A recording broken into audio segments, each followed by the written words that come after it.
Ano ba? We have Attorney Alexis F. Medina. We also invited retired Police General Oscar Albayalde, not present. Attorney Martin Delgado III, not present. Mr. Adolfo Quizon Paglinawan, not present. Uh, General Alex Paul I. Monteagudo confirmed, ma'am, but he is not he's not yet present as of this time. General Filmer Bondiles Escobar, retired. He was invited but not present. Then we also have Captain Johnny Gulia, not present.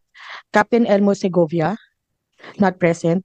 Flight Officer Wenilin Salcepuedes, not present.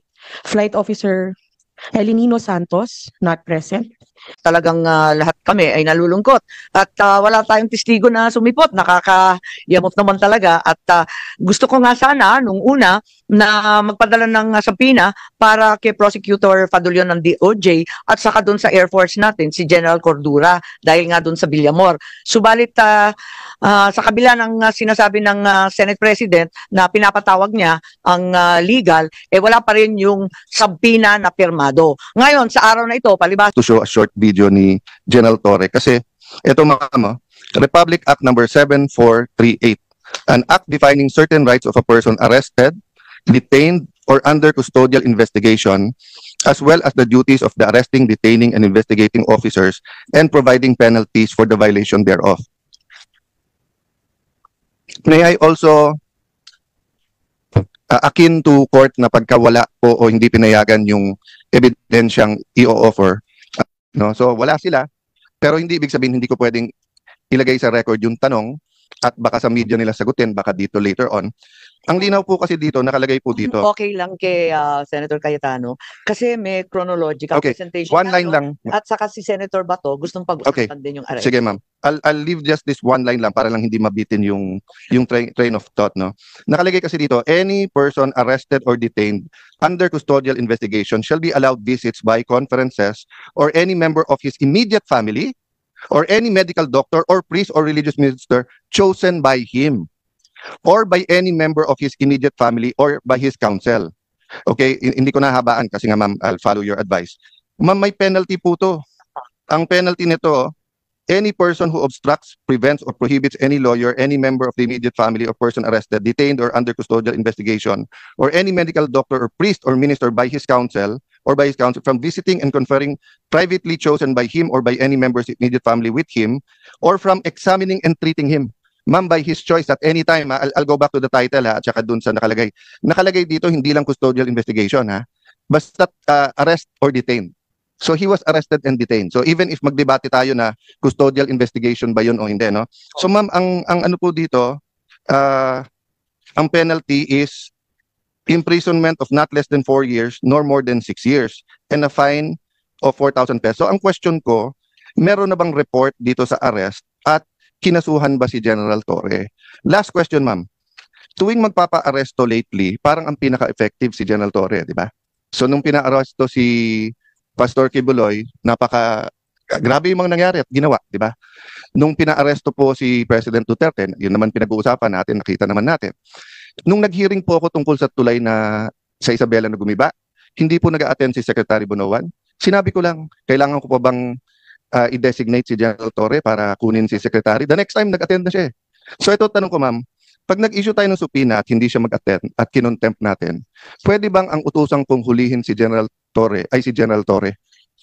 Kasi effective, no? Dinata ko lang sa biro, but I think of all his interviews and sa nangyari, this is my last point, ma'am. I'll submit to all my other colleagues. This is my point lang, ma'am.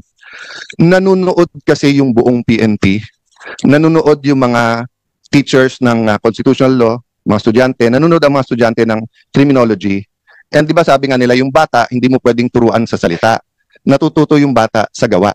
So ganun din sa gobyerno natin. Pag sinabi nung mayor, no corruption, pero corrupt siya, ang dating sa mga department head, pwede mag-corrupt. Di ba? Pag sinabi ng COMELEC officer sa isang probinsya, no cheating, pero pinayagan niya yung cheating or vote buying, ang papakinggan ng tao, hindi yung salita, yung gawa So kung mali yung pagka-aresto, nangangamba ako na especially sa lugar na walang internet, walang cellphone, baka ito yung masunod humihingi sila ng counsel nila o doktor tapos hindi pagbibigyan, no? And then the last point doon, ma'am, is that bakit kapag ka lower rank, meron pong isang vlogger, di ba, na PNP, na nagsorry na kaya parang okay, pero hinuli, tapos kakasuhan. I understand that. At magandang rule yun na pagka ikaw ay sundalo o pulis, ay hindi ka basta pwedeng, hindi ka pwedeng partisan, di ba? Pangalawa, kailangan bantayan mo sinasabi mo. But I'll give you 2 examples, ma'am. Bakit po si General Torre, kung ano-ano sinasabi sa kung ano-anong interview, hindi naman napapagalitan? So, ang dating po sa lower rank, bawal partisan kung kalaban. Kung kakampi yung sinabi mo, pwede. I'll go to a non-partisan issue. And I respect this person very much. I think he's one of the best chief of staff, personal friend, etc. Kaya lang, as a former secretary of the DFA, I have to mention this, no? When the AFP chief of staff said, prepare kasi madadamay tayo kapag ka-invade yung Taiwan, tayo po ay may one China policy.